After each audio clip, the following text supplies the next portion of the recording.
आप सभी का बहुत बहुत स्वागत है आपके अपने YouTube चैनल स्टडी 49 में। दोस्तों, पिछली वीडियो में हमने थोड़ी सी बात की थी। इस वीडियो में पढ़ेंगे कि मौलिक अधिकार क्या होते हैं। मौलिक अधिकार क्या होते हैं। पिछली वीडियो में हमने बताया था कि मौलिक अधिकार कहाँ से लिए गए। मौलिक अधिकार अमेरिका के संविधान यानी यूएसए से इनको लिया गया है। मौलिक अधिकार की भाग की बात करेंगे तो भाग 3 में जो भारतीय संविधान है उसके भाग 3 में मौलिक अधिकारों की चर्चा की गई है। और आर्टिकल्स यानी अनुच्छेद की अगर हम बात करेंगे तो अनुच्छेद 12 से और 35 तक, अनुच्छेद 12 से और 35 तक किसको रखा गया है, हमारे मौलिक अधिकार या मूल अधिकार को रखा गया है। सबसे पहली बात हम पॉइंट पर आते हैं, सीधी बात करते हैं। आर्टिकल्स, इनको याद करना बहुत कठिन होता है, याद करना इनको कठिन होता है, लेकिन अगर हम स्टेप बाय स्टेप इनको पढ़ेंगे, स्टेप बाय स्टेप इनको याद करेंगे तो ये हमें आसानी से याद हो जाएंगे। किसी भी चीज़ को ढेर बनाकर पढ़ने से अच्छा है कि उसको टुकड़ों में पढ़ा जाए। अगर हम टुकड़ों में उस चीज़ को पढ़ेंगे तो हमें आसानी से याद हो जाएगी और आसानी से हम ज़्यादा दिन तक याद कर सकते हैं। दोस्तों, बात करते हैं आर्टिकल 12। आर्टिकल 12 की अगर हम बात करें तो आर्टिकल 12 में क्या है, आर्टिकल 12 में परिभाषा। आर्टिकल 12 में क्या है, आर्टिकल 12 में परिभाषा का प्रावधान है, यानी आर्टिकल 12 में मूल अधिकारों की परिभाषा दी गई है। परिभाषा का मतलब सीधा सीधा कह सकते हैं कि किसी देश में रहने वाले व्यक्ति को या भारत में ही रहने वाले व्यक्ति को सरकार के द्वारा कुछ छूट प्रदान की जाती है, यानी उसके जीवन निर्वाह के लिए कुछ छूट दी जाती है, उसी को कहते हैं हम मौलिक अधिकार। क्या है, आर्टिकल 12। आर्टिकल 12 में क्या है, परिभाषा। आर्टिकल 13 की बात करते हैं। जो आर्टिकल 13 है इसमें एक शब्द है अल्पीकरण। कन्फ्यूजन होता है कि अल्पीकरण क्या होता है। दोस्तों, अल्पीकरण का मतलब होता है कि ऐसा कोई भी कानून सरकार नहीं बना सकती जिससे हमारे मौलिक अधिकारों का हनन हो। जो आज़ादी के बाद कानून बन चुके हैं और जो अब बन रहे हैं, आज़ादी के बाद बन चुके हैं और नए नए कानून आ रहे हैं, तो सरकार संविधान के अंदर ऐसा कोई भी कानून नहीं बना सकती जिससे हमारे मौलिक अधिकारों का हनन हो। और ना ही सरकार ऐसा कोई भी अधिकार या ऐसा कोई भी संशोधन कर सकती है जिससे हमारे मौलिक अधिकार खत्म हो, ऐसा नहीं कर सकती। तो इसका मतलब होता है कि सरकार को ये आर्टिकल 13 रोक कर रखता है कि आप मानव के यानी जो भारत में रहने वाले नागरिक हैं उनके अधिकारों को यानी मौलिक अधिकारों को आप हनन नहीं कर सकते। ना तो आप ऐसा कोई कानून बनाएंगे और ना ही ऐसा कोई कानून मिटाएंगे जो पहले से है। अब इसमें एक बात आती है, आपने सुना होगा कि कुछ दिन पहले 3 तलाक का मैटर चला था। 3 तलाक का जो मैटर चला था उसमें क्या था, 3 तलाक 3 तरह का होता है। तलाक की अगर हम बात करें तो तलाक 3 तरह का होता है, तलाक हसन, तलाक ए हसन और तलाक बिद्दत। तो सरकार ने जो तलाक बिद्दत को ख़त्म किया था। तलाक बिद्दत क्या था, तलाक बिद्दत में ये था कि 3 बार तलाक तलाक तलाक बोलने पर ही क्या होता था, शादी और संबंध टूट जाया करते थे। तो उसमें क्या होता था, जो लेडीज़ थी उसके मौलिक अधिकारों का हनन हो रहा था। आगे बात करेंगे जो आर्टिकल 21 है। आर्टिकल 21 है, आर्टिकल 21 कहता है हमारा कि हर व्यक्ति को स्वतंत्र रहने की और अपने हिसाब से जीने की आज़ादी है। तो जो अल्पीकरण वाला मामला था, जो 3 तलाक वाला मामला था, तो उसमें क्या था, कुछ मुस्लिम महिलाओं के जो जीवन जीने की परंपरा थी, यानी अगर किसी पुरुष ने तलाक तलाक बोलकर उस महिला को छोड़ दिया तो उसकी ज़िंदगी खराब, यानी वो अब सही से नहीं जी सकती, आप समझ सकते हैं। तो उस पर क्या है, रोक लगाता है कौन, अल्पीकरण। तो सरकार ने उसको क्या कहा कि सरकार ने उसको ख़त्म कर दिया। कौन से वाले को, तलाक ए बिद्दत, तलाक ए हसन, तलाक ए हसन, 2। दोस्तों, आगे बात करते हैं कि आर्टिकल 14। आर्टिकल 14 क्या कहता है। आर्टिकल 14 कहता है कि विधि के समक्ष समानता, विधि के समक्ष समानता, यानी कानून के सामने सभी बराबर हैं, कानून के सामने सभी बराबर हैं। आर्टिकल 14 कहता है कि कानून के सामने सभी बराबर हैं। आर्टिकल 12 में क्या है, परिभाषा। आर्टिकल 13 कहता है अल्पीकरण।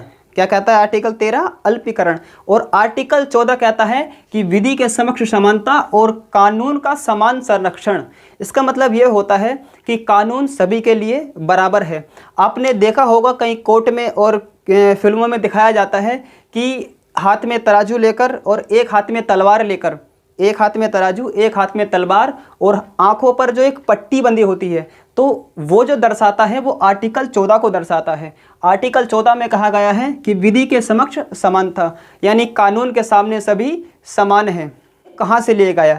तो जो विधि के समक्ष समानता है इसको ब्रिटेन के संविधान से लिया गया। कहाँ से? यूके बोल सकते हैं या ब्रिटेन बोल सकते हैं। विधि के समक्ष समानता इसको ब्रिटेन के संविधान से लिया गया, और कानून के समक्ष समानता का जो अधिकार है, कानून के समक्ष समानता है, इसको अमेरिका के संविधान से यानी यूएसए के संविधान से लिया गया है। आइए बात करते हैं आर्टिकल 15। आर्टिकल 15 कहता है कि आप जाति, लिंग, धर्म, स्थान, यानी जाति, धर्म, लिंग, स्थान के नाम पर आप किसी के साथ भेदभाव नहीं कर सकते। यानी किसी भी जाति का है आप उसके साथ भेदभाव नहीं कर सकते कि तू ऊंची जात का है या तू नीची जात का है, इस तरीके से आप भेदभाव नहीं कर सकते। दूसरी बात, लिंग के आधार पर, लिंग के आधार पर मतलब लड़की और लड़के में आप भेदभाव नहीं कर सकते। ये आर्टिकल कौन सा कहता है? आर्टिकल 15 कहता है। तीसरी बात, धर्म के इस नाम पर, धर्म के नाम पर भी आप किसी के साथ भेदभाव नहीं करते, ये आर्टिकल 15 कहता है। तो आप समझ पाए होंगे कि आर्टिकल 12 के अंदर क्या है, परिभाषा है। आर्टिकल 13 क्या कहता है? आर्टिकल 13 कहता है कि आप ऐसा कोई भी कानून नहीं बना सकते। आर्टिकल 14 कहता है कि विधि के समक्ष समानता और कानून का समान संरक्षण। विधि के समक्ष समानता का जो अधिकार लिया गया वो कहाँ से लिया गया? वो ब्रिटेन से लिया गया, और कानून के समक्ष समानता का अधिकार अमेरिका के संविधान यानी यूएसए के संविधान से लिया गया है। आइए बात करते हैं आर्टिकल 16। आर्टिकल 16 कहता है लोक नियोजन। आर्टिकल 16 लोक नियोजन। लोक नियोजन का मतलब होता है कि सरकारी नौकरियों में सभी को समानता मिलेगी, यानी सरकारी नौकरियों में सभी को समानता का जो अधिकार देता है वो आर्टिकल 16 देता है। आगे बात करें आर्टिकल 17। आर्टिकल 17 में क्या है? आर्टिकल 17 में है अस्पृश्यता। अस्पृश्यता का मतलब होता है कि किसी के साथ छुआछूत का भेदभाव नहीं किया जाएगा, यानी किसी के साथ छुआछूत नहीं की जा सकती। वो कौन सा आर्टिकल है? आर्टिकल 17 कहता है कि आप किसी के साथ अस्पृश्यता यानी छुआछूत नहीं कर सकते। अस्पृश्यता पर रोक कौन लगाता है? आर्टिकल 17 लगाता है। आर्टिकल 18 की अगर हम बात करें तो आर्टिकल 18 कहता है कि उपाधियों का अंत, यानी आप अपने नाम के आगे उपाधि नहीं लगा सकते। लेकिन इसमें क्या है कि डॉक्टर, इंजीनियर, डॉक्टर यानी शिक्षा के क्षेत्र से आप लगा सकते हैं, या आप वैज्ञानिक हैं तो आप लगा सकते हैं। बाकी आप कोई भी उपाधि अपने पास नहीं रख सकते। उपाधियों का अंत की बात किस में की गई है? आर्टिकल 18 में। तो इनको याद करना, एक सीक्वेंस से याद करना बहुत ज़रूरी है, क्योंकि ये टॉपिक संविधान का कहीं ना कहीं किसी न किसी एग्जाम में ज़रूर पूछा जाता है। और जो UPSSC पैट का पेपर है उसके सिलेबस में ये चैप्टर दिया हुआ है, मौलिक अधिकार।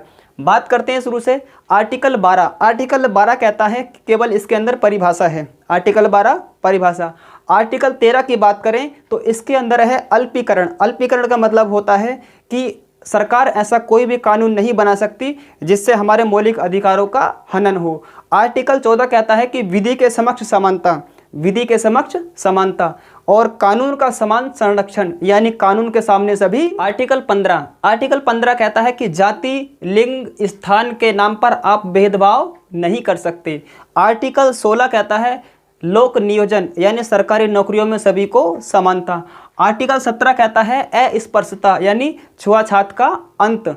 छुआछूत पर रोक कौन लगाता है? आर्टिकल 17 लगाता है। आगे बात करें आर्टिकल 18।